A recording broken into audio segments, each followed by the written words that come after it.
You're listening to Garibaldi Red, a Nottingham Forest podcast brought to you by Nottinghamshire Live. Hello and welcome to episode 12 of Garibaldi Red, the Nottingham Forest podcast from Nottinghamshire Live. It's a bit of a kind of abbreviated review of the weekend and looking forward to the Huddersfield game, so thanks for joining us. And our guest is a big Forest fan and a personal friend, for full disclosure, but I'm sure he'll be giving us some good insight. It's Pete Blackburn, who I used to work with at the Post. Thanks for joining us, Pete. Thanks for having me. What did you make of it? Once you got to watch it, as you said, it was a bit of a frustration at the start of the kind of iFollow fiasco, but what did you make of the weekend? Yeah, I was one of a rather large, angry, baying crowd on Twitter, I think, who couldn't quite get it to work. I really enjoyed it, actually. I'd been quite sceptical about the return of football and the sort of political side of things and that sort of stuff. But when Forest came, I think it made me realise just how important it is to be invested in a game. I've enjoyed watching the Premier League and Bundesliga and that sort of stuff. But it's just not quite the same, especially obviously without the crowds and all that sort of thing. But when it was Forest, I was right back in it, just as I would be if I was in the City Ground or watching it elsewhere. And that being invested in the game was just a huge deal, I think. I thought the game was good. The intensity was really quite impressive. I was struck by the energy of the players, certainly for the first sort of 70, 80 minutes. I think Forest played quite well, and it was our natural game plan. Tried to keep it tight, low block, and then spring the counter when the opportunity came. I think we didn't look quite as sharp on the counter as we perhaps would have liked to, and there's a few times when that rustiness was there. But I think we defended quite well generally. And I mean, ultimately, we were, one mistake away from executing the game plan and doing what we like to do and winning the 1-0. So I thought it was a good game and quite a good start for Forest, really. It felt like football then. Obviously, you talk about the lack of the crowd and the lack of atmosphere. It still felt like football as you know it. It did to me. I think I've noticed the lack of crowd a lot during the other games, and I've tended to turn the crowd sound off because I find it a bit jarring. It seems a bit out of sync and that sort of thing. But with Forest, because I was so into it and so involved, I suppose, I just totally forgot about everything. And that was quite reassuring in a way, really, because I don't think I was expecting that to happen. I think it probably helped that I thought the game was quite a good standard, actually, because a lot of these games have had that sort of pre-season friendly vibe about them, but I really didn't think it was that at all. It was straight back into the sort of thick of championship intensity, really. What did you make of the team selection? Obviously, Watson, Sow seems, this seems like a proper long-term problem for him. So Brennan Johnson got his chance. What did you make of him and the selection overall? Well, it's always worrying this season if Sow and Watson aren't around, or I mean, Sow's obviously was something we're getting used to, him being in and out of the team. Clearly has sort of longer term injury problems, and we do miss him when he's not there. I think Watson's the biggest one because I don't think we have anyone who slots in and does the job that he does, and he's so important as a footballer and excuse me, and in terms of sort of his character as well, clearly. So missing both of those guys is a big deal. I think Yates and Thiago Silva did the best they could. It's clearly not Thiago's sort of key skill set, really, sort of trying to break at the play and sitting that deep. But I think he did a really good job of it. I mean, he's an all-round excellent player, so I think that is something he can do if we need him to. It's a worry for the long term, without a doubt. Especially, I mean, it seems likely that perhaps neither will be fit for Huddersfield. So we'll have to continue like this. On Brennan, I was really excited. I was actually quite impressed by the sort of size of him as well, to be honest. He looks like he's really, really sort of come on as an adult man, I guess. He looks impressive, and I mean, he's always been a really classy looking footballer. He glides around the football pitch, and he's one of those players. He just looks like he's come from the Forest Academy. You can see that sort of the philosophy of Gary Brazil coming out of him. He's clearly a really old head on young shoulders, just like the rest of them are. They're all such good people as well as good footballers. They want to play in a nice, attractive way and express themselves. And I thought he looked good. I think it felt like he was perhaps just starting to come into the game a bit more when he was substitute as well, which was a bit of a shame. But I think perhaps legs were not quite there. I do think that playing in front of no crowds might suit young players like him as well, without the sort of immediate pressure from fans and the sort of rash judgment that you often get after a few minutes of a couple of mistakes from a young player, and perhaps they're written off in a lot of people's minds. So I'm hoping we can see a bit more of him this season. You got in ahead of Carvalho, which kind of opens up the perennial Carvalho can of worms. Where do you see João's situation? Is just one of those with so many games coming up that he probably will get his chance, do you think?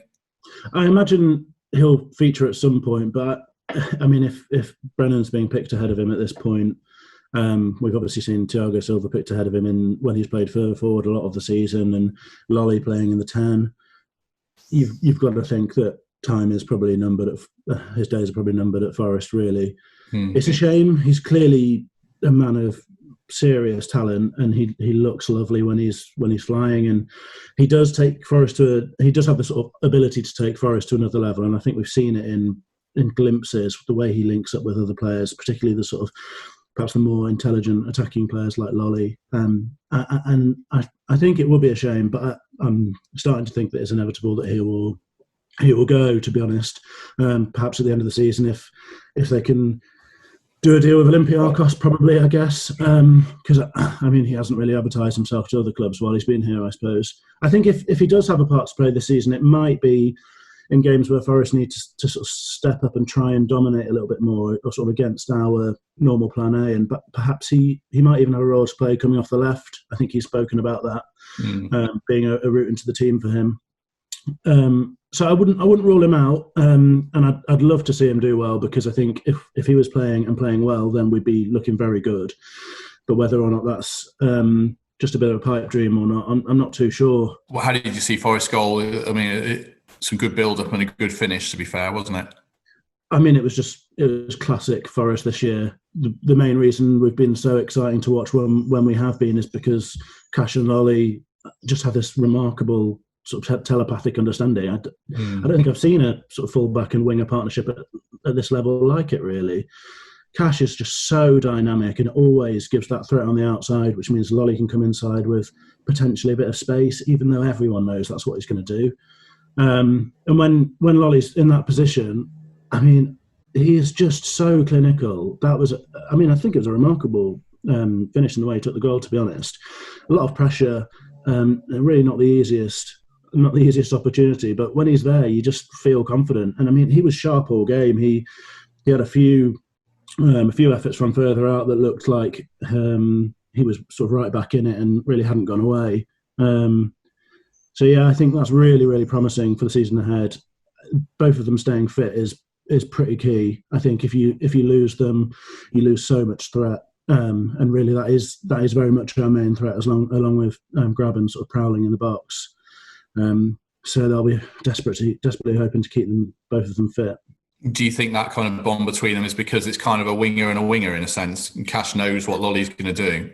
Possibly. I mean, also I think it's because they're both just exceptional players. I mean, I think most of us probably didn't see this coming with Matty Cash. I've always thought he was a sort of a bright footballer. Perhaps wondered if he was going to be one of those players who maybe wouldn't find a position particularly. I didn't know whether he was going to be an 8. Was he a winger? Was he a wing back?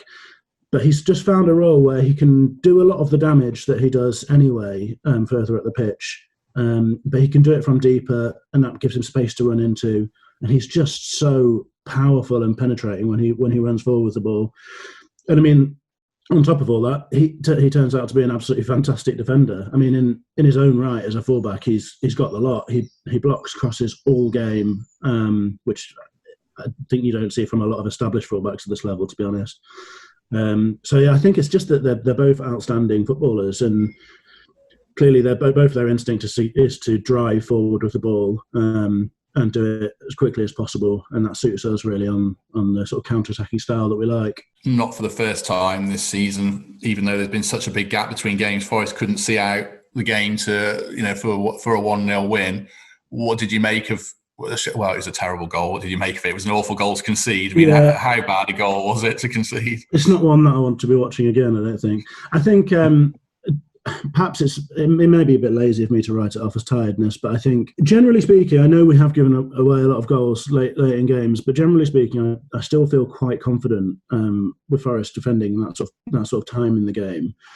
we see it so often where they go one up in a game and they spend 15, 20, 25, maybe even longer minutes, really just battling it out. But you do feel confident because of the players that are there, and you have Watson sitting there patrolling, and him and Sal breaking up a lot of the ball when it comes into our half. And then you feel pretty confident usually with whichever combination of Worrell, Figueiredo and Dawson are frankly just standing in the box heading it away. In this occasion, I think tiredness is probably the key factor. I mean, just before it went in, Figueiredo looked like he was going to pass out. I don't think I've ever seen a footballer look so tired on the pitch, apart from in some of the amateur games that I've played in. So I'm going to assume that it was just the relentlessness of allowing Sheffield Wednesday to attack constantly, which I think is our game plan. So it's sort of okay. I generally feel quite confident that we'll see it off. But I guess coming back after such a long break, perhaps the sort of fitness levels and maybe the concentration that comes with that just aren't quite there yet. So we may have seen that come into play a little bit there, I suppose. But I mean, ultimately, I think Sheffield Wednesday probably deserved a point from the game anyway. It hurt because it was late, but realistically, I think both teams were pretty good and probably deserved to take something away from it. Would you have taken a point before? But when you consider the Forest record against Wednesday, I think they'd lost 9 out of 10. They'd obviously lost 4-0 at home. Before a ball was kicked, would a point have been a decent return, you think? I think so. I mean, I'm not a great person to ask because I think before every Forest game that we're going to get trounced, and I'm terrified. I'm not great at being optimistic because I just feel so scared before and during every game. But no, I think I would have taken a point probably, especially knowing how the other results went and that we weren't going to sort of fall into a position where the gap had been closed massively. I mean, I think that's as crucial as anything really. You tick off a game and you're still 5 points clear. You've probably got to take that as a decent week or a decent round of games really. You mentioned tiredness there. The games are obviously going to be pretty relentless. Do you think Sabri has to make a couple of changes for the Huddersfield game? Well, I think he can certainly get away with not making any changes for the Huddersfield game because it's it's a good week of rest in theory. I suppose it depends how he's feeling about what comes after that. I mean, I think my feeling is probably we can't afford to make too many changes, assuming that Sal and Watson are not going to be available. I suppose there are a few options in there. You could probably bring Bostock in, and he might be able to do a slightly more disciplined job of that Ben Watson role than perhaps Silver or Yates are really sort of equipped to do. But ultimately, I think we probably need to try and get a result. We could really do a result against Huddersfield. They didn't, by the sounds of what I've heard, they didn't look too good in their last game. I think they dominated the ball, but only had one shot on target for the whole game. So I think we should probably try and take it to them a little bit. And I think we've seen that when we bring in some of our backup players, we do seem to sort of the level drops somewhat. I think you saw it in the game last week with some of the subs, particularly when Amiobi leaves the pitch. I don't think I would have been expecting to say it at the start of the season, but what he offers is sort of remarkable, really, both going forward, but also in our defensive work. So I do worry about making many changes, to be honest, and I think perhaps you go with the strongest squad you can for this game, particularly with Watson and Sal out, and really try and get the points, and then you'll have to think about it from there. Yeah, I mean, 3 more points takes them on to 64 points. Historically, 72, 73 gets you in the playoffs. So you kind of have to chase the point through on offer and then think about the next game in this kind of unique situation, you think? I think so. I think you could maybe afford to be a bit more tactical about things if you had a sort of fully fit squad at this point. But with our first two sort of centre mids out, it's pretty difficult to do. You're talking about a lot of changes from the team that we sort of know, the first 11 we know. If you accept they're both out and then make further changes, and like you say, points on the board at this point just seems like the way to go if you can possibly get them. Pressure will come into it as the season goes on, and ultimately we don't know much about how this Forest side will deal with pressure. You think generally Lamucci seems the sort who you would be quite confident in, very calm chap, and I think the players seem very confident in him. But ultimately, you don't know how players will deal with the sort of pressure of being in that last playoff spot, perhaps, and other teams elsewhere sort of gunning for you. So I think get the points early if you can. Do you think a Crowley team, they can be quite physical? We've seen Forest struggle against physical sides in the past. Is that a big concern when you think of games like the Middlesbrough game and stuff like that? It's definitely a worry. I think you're generally most concerned about this Forest side when we play against those teams like Millwall and they've got someone like Matt Smith up front or whatever. I think Huddersfield do have a bit of that about them. I mean, Grant up front is a sort of a constant worry, I think, if you're playing against Huddersfield. And like you say, the Cowleys have got them playing some pretty interesting stuff off the ball, and it can be quite unpleasant to watch, I think, personally. So yeah, I do think it's a worry, and I think that's probably more of a worry without Ben Watson. Not necessarily because of the physicality. I mean, he does have a bit of that, but more the sort of keeping your head side of things. And I do worry about perhaps players like Yates in a game like this, where there's sort of potential for it to get needly, and he's sort of shown himself that he can give away those yellows quite easily and such like. So I think perhaps you need some of the sort of wiser heads in the team, really. But ultimately, we've got what we've got. So I do. I mean, this is exactly the sort of game that does worry me. But ultimately, I don't think they're that good a team. I think we're a better team, and I don't think we should be afraid of them. Do you think the lack of a crowd is a big factor, considering, as you say, the way Forest play? They often look better away from a home. Do you think it might, in the case of Forest compared to other teams, not having their fans there might not be such a big factor? I think it's obviously really hard to say. It's all such sort of hypothetical chat at this point, with sort of no pattern of football yet. But I'm going to be optimistic about it, and I think I do agree that the empty stadium at the City Ground has got to be a good thing for us at this point, I think, because, as you say, we have one very defined style of play, and if it doesn't go perfectly, then the crowd at the City Ground will grow a bit restless. I think they've been better in sort of recent times, but we do have form for being a little bit of a challenge for our own team, I think. So I think having no crowd will probably mean that Lamouchi and the side don't worry. I mean, they probably don't worry anyway, but I don't think there'll be any great worry for them in doing things the way they want to do it. And perhaps we'll let Huddersfield have the ball like they did against Wigan, and I'd be pretty happy to take the same result. A nice couple of goals for us on the counter, and if they want to keep the ball for 70%, I think they had last time, and create nothing, then I think Forest will be perfectly happy with that. How are you feeling overall about the kind of condensed season with Forest? Obviously in a strong position, but they've got a lot of injuries. They haven't got a massive squad in the sense that they've got a lot of players like Pantilimon and guys like that, but they're off to the side. Lamouchi's got this core group. They got the players, you think, to sustain a promotion push and ultimately go up? I think we will need a bit of luck, as most teams will, particularly with injuries.